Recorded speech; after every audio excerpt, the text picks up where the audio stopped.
Українці, українки, наші захисники і захисниці, завершується 47-й день російсько-української війни, цього ганебного вторгнення, яке поступово викреслює Росію з міжнародних відносин. Presiden Ukraina Volodymyr Zelensky meminta bantuan internasional mengingat ada indikasi Rusia akan menggunakan senjata kimia.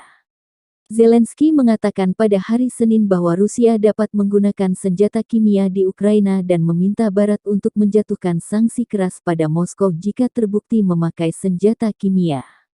Ada laporan yang belum dikonfirmasi pada hari Senin yang menunjukkan bahwa senjata kimia digunakan di pelabuhan Mariupol, Ukraina Selatan yang terkepung. Kami memperlakukan ini dengan sangat serius, kata Zelensky dalam video pidato malamnya pada hari Senin. Dia tidak mengatakan senjata kimia telah digunakan. Saya ingin mengingatkan para pemimpin dunia bahwa kemungkinan penggunaan senjata kimia oleh militer Rusia telah dibahas. Dan sudah pada saat itu berarti bahwa perlu untuk bereaksi terhadap agresi Rusia jauh lebih keras dan lebih cepat, kata Zelensky.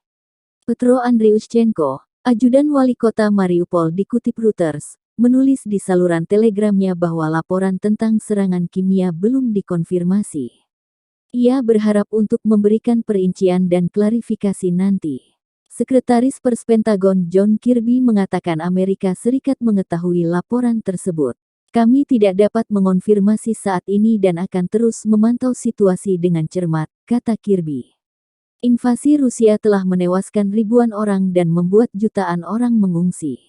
Serangan Rusia telah bergeser dari gerbang ibu kota Kyiv Ukraina ke timur Ukraina, dengan serangan besar-besaran diperkirakan akan terjadi di sana.